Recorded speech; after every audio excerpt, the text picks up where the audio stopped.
ইমানদারও 1450 বছর ধরে নবীকে পরীক্ষা করছে। তিনি ইমানদারের চোখেও সর্বশ্রেষ্ঠ। পৃথিবীর সমস্ত কাফের বেঈমান, মুশরিক, নাস্তিক, মুরতাদ, দার্শনিক তারা পর্যন্ত নবীকে নিয়ে, আমাদের নবী সাল্লাল্লাহু আলাইহি সাল্লামকে নিয়ে গবেষণা করছে। একবার দুইবার না, লক্ষবার। তিনি তাদের কাছেও শ্রেষ্ঠ। কারো কাছেই তো তিনি এক জাররা, এক বিন্দু 23 বছরের 63 বছরের এই পবিত্র জিন্দিগিতে একটা কলমের দাগ বসাবে, একটা লাল কালির ফোঁটা দিবে আমার নবী সাল্লাল্লাহু আলাইহি সাল্লামের জিন্দিগির উপরে, এমন কেউ হয়েছে কোথাও? তাহলে আমরা সেই নবী সাল্লাল্লাহু আলাইহি সাল্লামকে ছেড়ে দিলাম কেন? কেন ছেড়ে দিলাম? এই জন্য দয়া করে ভাবতে শিখি। আমরা বাবাদেরকেও বলি, নওজোয়ান ছেলে তোমাদেরকেও বলি, পর্দার আড়ালের মা বোনদেরকেও বলি, মা আখিরাতের ফিকির করেন। আখিরাত যদি ফিকির হয়, পরকালের যদি ভাবনা হয়, তাহলে আমাদের পরকালের শ্রেষ্ঠতম সিজন আখিরাত কামাই করার মাহে রমজান। মাহে রমজান আমাদের সামনে। মাহে রমজান আমার, রমজান মানে ভিন্ন কিছু।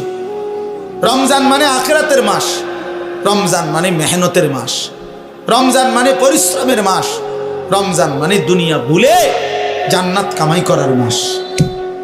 রমজান সিজন, রমজান মৌসুম, আখিরাতের মৌসুম, আখিরাতের মৌসুম, পরকালের মৌসুম। অতএব বাবা, এত বড় রমজানকে সামনে আল্লাহ যদি কারো হায়াতে দেয়, আল্লাহ যদি দয়া করে রমজান পর্যন্ত পৌঁছায়, সেই রমজানকে পেয়ে কেউ যদি নিজের জিন্দিগিটা গড়তে না পারে, তার উপরে আল্লাহর লানত ছাড়া আর কিচ্ছু, আর কিচ্ছু। এই জন্য হাদিসে আছে, আপনারা সবাই শুনেন, এটা রমজানের লাস্টের দিকে হুজুররা বয়ানে এটা বলে যে নবীজি সাল্লাল্লাহু আলাইহি সাল্লাম মিম্বরের মধ্যে উঠতে গিয়ে আমিন বলছে। তো নবীজি পরে ব্যাখ্যা দিছে, জিব্রাইল আইসা নবীজিকে বলছে, ইয়া রাসূলুল্লাহ, এত বড় শ্রেষ্ঠতম রমজান পেয়েও, এত দামি, এত ফজিলত পেয়েও যে তার নিজের আখিরাত গড়তে পারলো না, গুনাহ মাফ করাইতে পারলো না, তার উপরে আল্লাহর লানত, তার উপরে ফেরেশতাদের লানত। নবীজি তখন বলছেন আমিন, হ্যাঁ জিব্রাইল আমিও কবুল করলাম, অর্থাৎ আমি মুহাম্মদেরও লানত। এই জন্য রমজানে যে নাফরমানি করে, রমজানে সুদ খায়, ঘুষ খায়, রমজানে কিস্তি নেয়, রমজানে যেই মহিলা বেপর্দা বাজারে বাজারে ঘোরে, রমজানে যেই নাফরমান নামাজ পড়ে না, আল্লাহর জিকির তেলাওয়াত করে না, হালাল পথে চলে না, তোর উপরে আল্লাহর লানত, ফেরেশতার লানত, তোর নবীর লানত, তোর রাসূলের লানত। তোর মনে রাখো, এত লানত নিয়া জীবনে সুখ হবে না, আখিরাতেও সুখ হবে। এই জন্য দয়া করে ইনশাআল্লাহ মাহে রমজানকে কদর করুন। বলেন ইনশাআল্লাহ। ছেলেরা বলো বাবা ইনশাআল্লাহ। রমজানের জন্য প্রস্তুতি নাও, রমজানের জন্য, রমজানের জন্য। আল্লাহ নবী সাল্লাল্লাহু আলাইহি সাল্লাম কোমরের লুঙ্গি রমজানে হাদিসে আছে শক্ত করে বাঁধতেন ইবাদতের জন্য। মানুষ যখন ভারী কাজ করে, শক্ত কোনো কাজ করে, তখন কোমরে গামছা বা রশি টাইট করে বাঁধিয়ে লয়, তাইলে শক্তি হয়, শক্তি সঞ্চার হয়। আল্লাহ নবী সাল্লাল্লাহু আলাইহি সাল্লাম রমজানে রাত্রি জাগার জন্য কোমরে লুঙ্গি শক্ত করে বেঁধে নিতেন, ইবাদতে ডুবে যেতেন, আল্লাহর বন্দেগীতে লেগে থাকতেন। অতএব আমরা রমজানকে কদর করব ইনশাআল্লাহ। আরো একটা সুবর্ণ সুযোগ হলো আগামীকাল শবে বরাত, লাইলাতুন নিসফে মিন শাবান।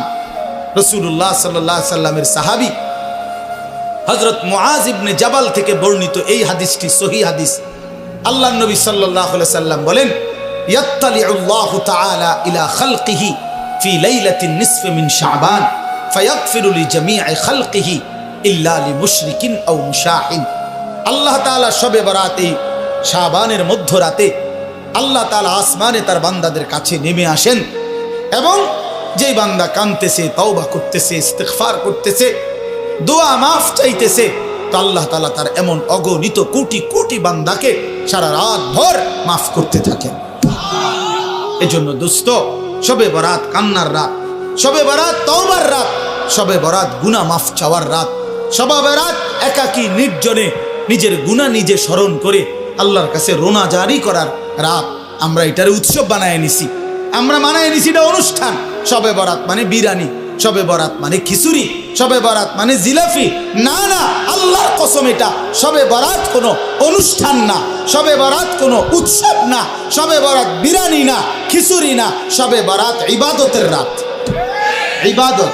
আর নফল ইবাদত করা হয়, এটা কোরআন সুন্নাহর কথা হলো নফল ইবাদত ইনফেরাদি করতে হয়। যার ইবাদত সে করবে, যার মন চায় সে 20 রাকাত পড়বে নফল, যার মন চায় সে 200 রাকাত পড়বে। একজনে জিকির করবে, আরেকজনে তেলাওয়াত করবে, আরেকজনে দোয়া করবে, আরেকজনে আল্লাহর সেজদা দিবে।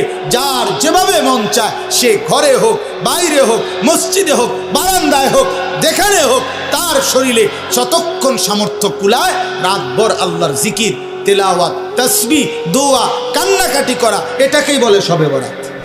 আমরা এটারে ডেকজি ডেকজি বিরিয়ানি বানাই লেছিলাম শবে বরাত। আমরা ও আসার পরে ইমাম সাহেব 2 ঘন্টা বুঝাইবো ওয়াজ, এরপর একটা লম্বা মুনাজাত দিবে, এরপরে বিরিয়ানি দিলে শবে বরাত উদযাপন হয়ে গেছে। তো আপনারা যদি আজকে 30 বছর ধরে প্রত্যেক বছর শবে বরাত আসার পরে 2 ঘন্টা লাগাইয়া বুঝান লাগে, তা আপনি আমল করবেন কোন বছর? আপনারা তো প্রতি বছরে আমি বুঝাইলাম, তো 30 বছর যদি এটা বুঝাইতেই আসি, এই যে 2 ঘন্টা লাগাইয়া কইলাম, ইহাকেই বলে শবে বরাত। অতএব এখন মুনাজাত দিলাম, পালন করবেন তো? তো সবাই কইছে যে ঠিক কিনা, ও ঠিক ঠিক। এবার হুজুর যাই দোয়া করেন, বিরিয়ানিটা দিয়ে দেন, গিয়ে হুত্তা লাইছে শবে বরাত এটা। তো আপনি তো শবে বরাত বুঝলেন, তো এটা তো এখনই বুঝাই দিলাম। এটার জন্য 2 ঘন্টা প্রতি বছর ওয়াজ করার কি দরকার? কথা বলেন না কেন? আপনি এটা বুঝছেন না, এখন এই শবে বরাত কথাটা বুঝছেন নি, এখন বুঝছেন কি না বলেন না কেন? তো এইটাই বুঝাই এখানে। ওই আমরা, আমার ভাই হজরত মাওলানা মুফতি বেলায়েতুল্লাহ ভাই বলছে, হ্যাঁ আমগরে এইটা বললেন না। আমি তো বলি কি বললেন না কি, তা আবার আমি তো সব সময় দোয়া করি যে যারা আমগরে ওহাবি বলে, আমি দিল থেকে বলি তুই আমারে ওহাবি না, ওহাবির আব্বা ক, ওহাবির দাদা, ওহাবির দাদার আব্বা, ওহাবির 14 গোষ্ঠী আমি বেটা।